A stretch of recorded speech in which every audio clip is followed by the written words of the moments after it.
I want to talk about our relationship with God while using the game of chess. And I'm not sure how many of you know how to play the game of chess. In the game of chess, there are many characters in the game of chess, but I'm particular about two characters, and that's the king and the queen. In the game of chess, the king is only allowed one step at a time, so the king can only take one step at a time, while the queen is allowed however many steps there is in a game of chess, in a chessboard. So the queen can go diagonally, it can go horizontally, it can go vertically. It goes as it pleases, providing there is room for it to move. Right? Many times we count God to be slow. We've described God to be slow in doing things or in reacting or in doing certain things. But I want to use the game of chess to explain a few things about our relationship with God and how God works when it comes to certain things. Now, I consider the king to be the most important, while I consider the queen to be the most powerful. I consider the king to be the most important because if the king dies, that ends the game. That is the end of the game. But in this case, the king of kings can't die. And I consider the queen to be the most powerful because the queen has the most power. Because the queen can take however many steps. In fact, the king is limited in movement while the queen is not. So I consider the queen to be the most powerful.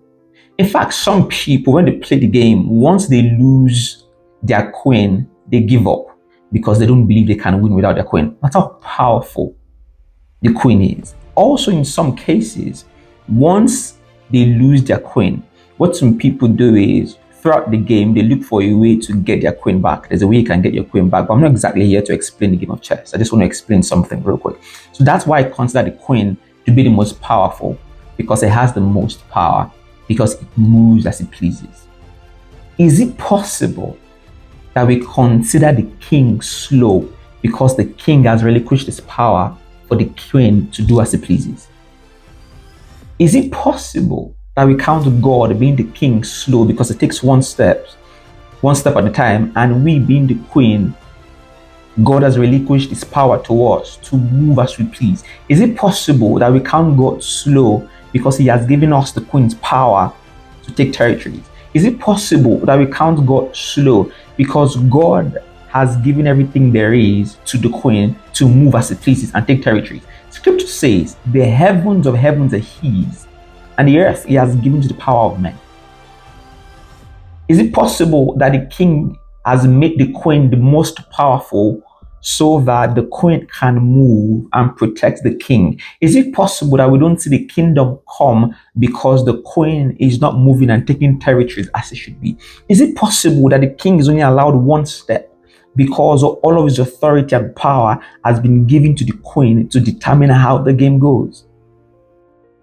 We count the king to be weak or slow, whereas the king lays back and lets his queen do all of the work. Go in any direction it pleases, diagonally, vertically, horizontally.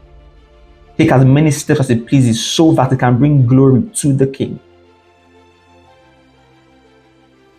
If you play the game of chess, you're not particularly bothered about your castle, your bishop, your knight, or losing your pawn. That's because the king is not bothered about the castle. God is not bothered about trees and dogs. They don't have that much power. But the moment the queen is lost, the game becomes a little more difficult.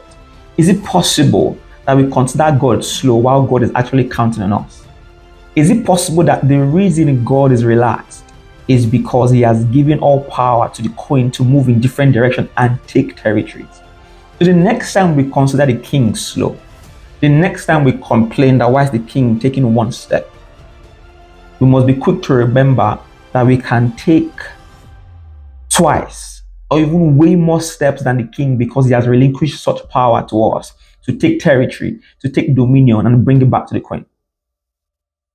In the game of chess, once the queen dies sometimes, or once the queen is dead, the game becomes most difficult. The game becomes super hard because the queen has the most power. The queen who has the most power is dead.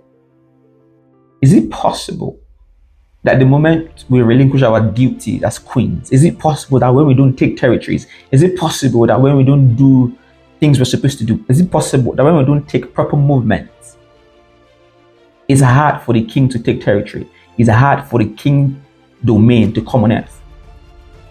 Again, the next time we are quick to say the king is slow, we must be quick to remember as well that we have the most power, and the game, the chessboard, the field, the earth is determined by our movement. So the king is not slow necessarily. It's that he has given us the power we need to take territory, and except we do our part, except we move in the direction we're supposed to move in, except we use our power properly, it would always feel like the king is slow. But remember, the heavens are his, but the earth, chessboard, he has given to the dominion of man.